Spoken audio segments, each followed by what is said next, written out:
Battalion Command. Okay. So that will probably be the next thing in 2 years. Okay.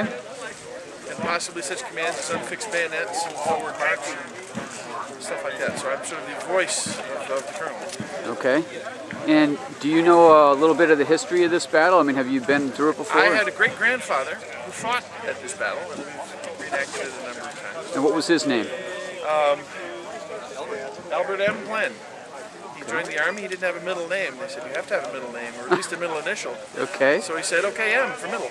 All right. He's our great-grandfather. He's our great-grandfather. With the 26th Indiana. Indiana, okay. Who was at the Battle of Prairie Grove. F Company. I don't remember. Anyway, Union force out of Springfield was chasing, so to speak, a retreating Confederate force. Okay.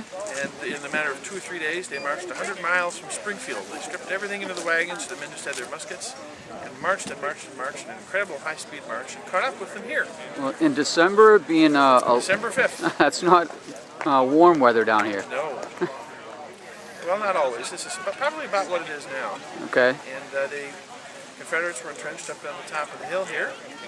And young, adventurous Union general marched his men straight from the march right up the hill and assaulted all day and got up and down several times. Was having some issues until General Blunt brought another Union force in up from the north and west and turned his artillery on the Confederate position up here. Okay. A series of semi-successful charges, ultimately driven back to the bottom of the hill during the course of the day. Okay. At night, the Confederates decided they'd had enough, muffled the wheels of their wagons and cannons with their blankets, and marched away. So come the morning, the hilltop was empty of combatants, and the Union was left in command of the field. Okay. And they did not get their man. That's the nickel summary of the Battle of Prairie Grove. And what was the ballpark figure of deaths on both sides? I do not... 18 to 1900 each. 18 or 1900 each. That's a tough day. It was a long day. It was one of the hardest fought Western battles and gets a lot of not noticed because it was really, the veterans, it was early in the war, so they didn't know what a hard battle was.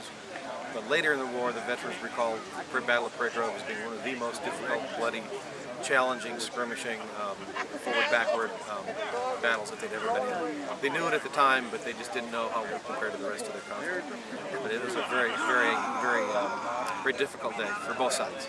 They both had a good hard time. Multiple units suffered severe casualties, 80% casualties during this battle. A great many men lost their life here at the